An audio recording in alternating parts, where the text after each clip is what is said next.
Another way to look at the Renaissance is through art, the visual arts. How did artists capture the world for the eye? Our starting point is going to be in the Middle Ages.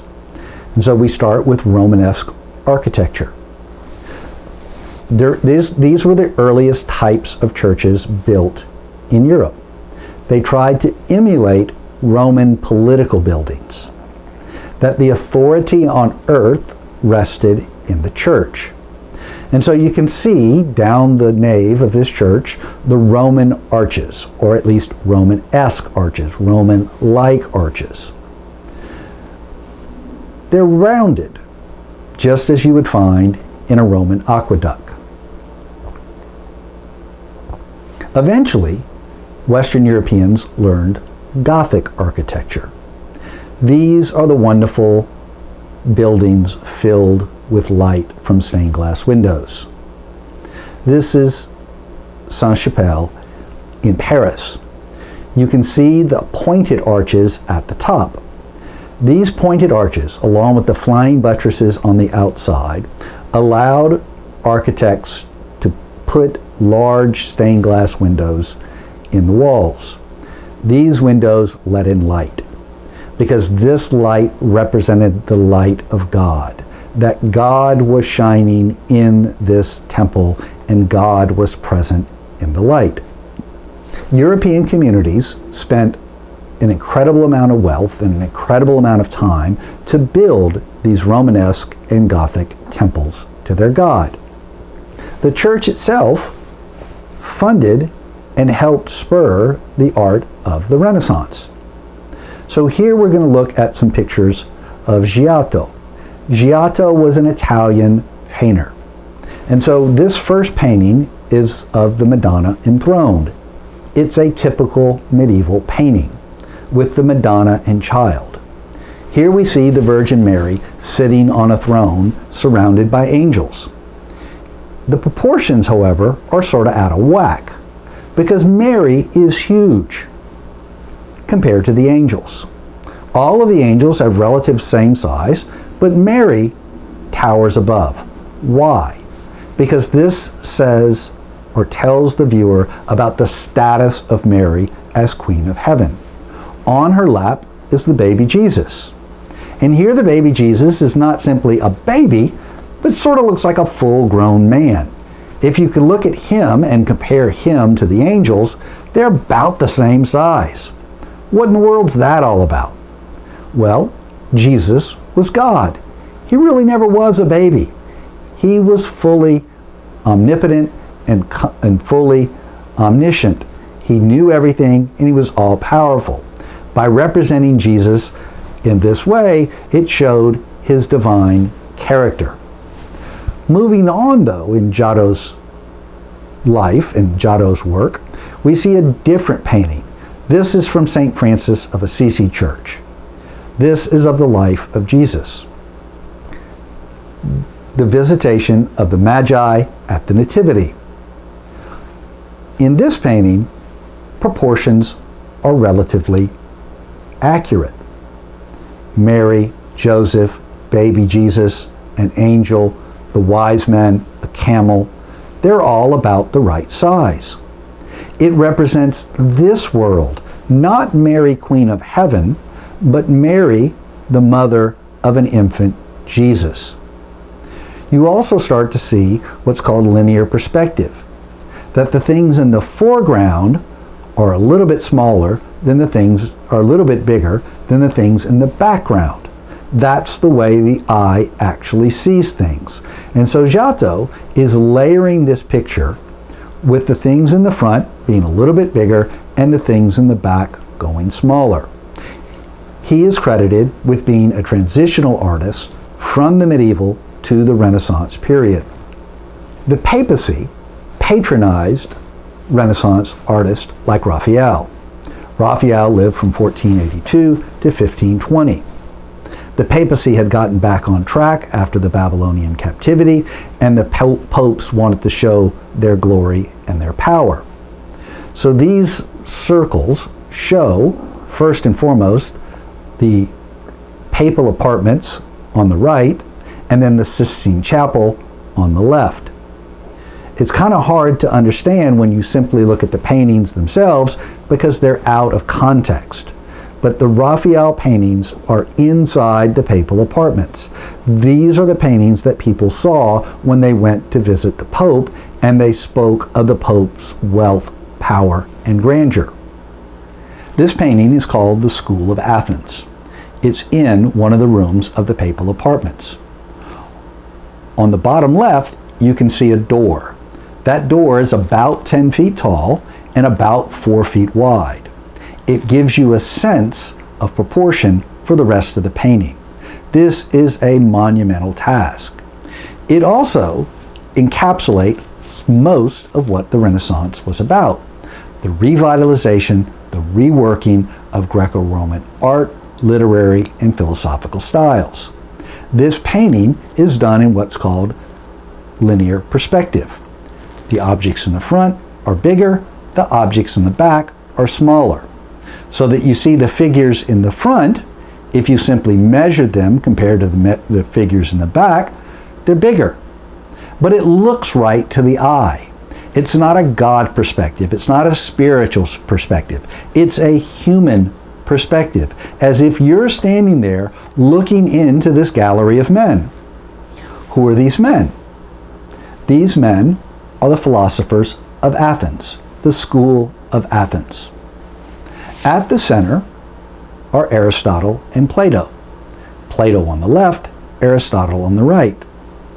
Plato has his hand pointing up, emphasizing the world of ideas, the mind, the power of human reason. Aristotle is pointing down to empirical knowledge, sensual knowledge. Together, the mind and the senses can make the world better. So this School of Athens has also mathematicians, geographers, geometry. It has all of the mental tools needed to improve this world, the School of Athens.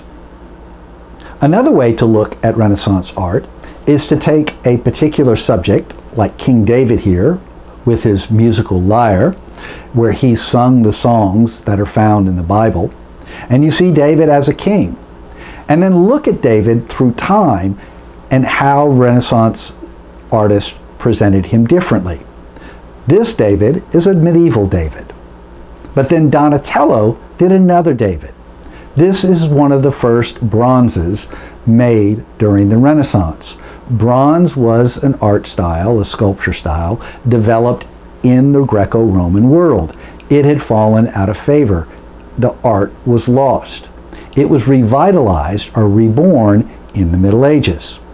Here is the young boy David walking onto the battlefield without armor, with a stone in his left hand and a sword in his right.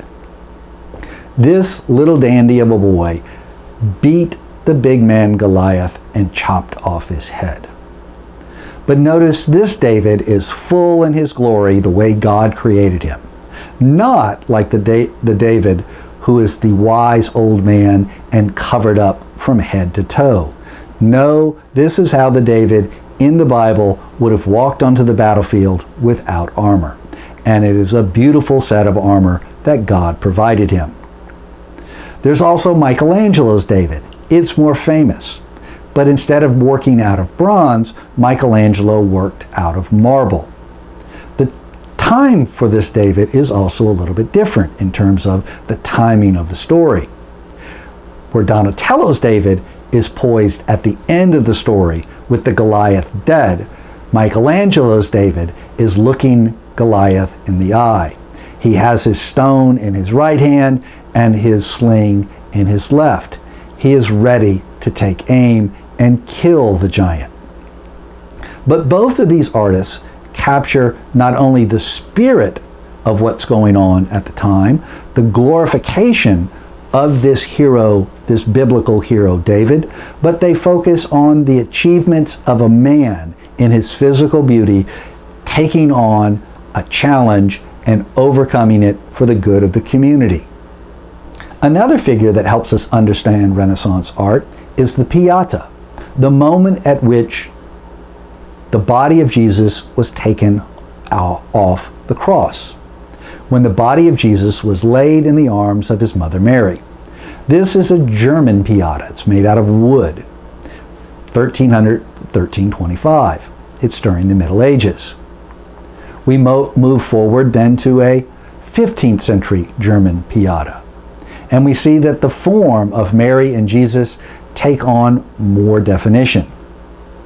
But then we compare that Pieta, both of them together, to Michelangelo's Pieta that's found in St. Peter's Basilica. This Pieta is also made out of marble, like the David.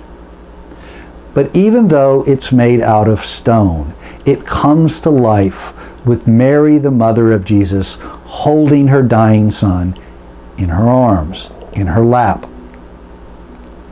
Both of them are incredibly lifelike.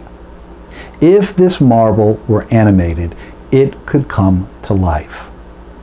The flows of her dress, the draping of the body, all of it presents itself as if it were a very real moment in a human's life. Mary is seen in mourning over her dead son. This was not Mary, the mother of God. This was not Mary enthroned. This was Mary who watched her son die right before her very eyes, just as millions had watched their children, their mothers, their fathers die during the Black Death or in war.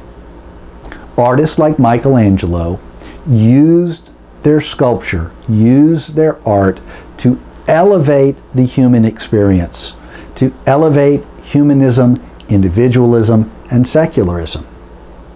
The final Renaissance art style we're going to look at is portrait painting.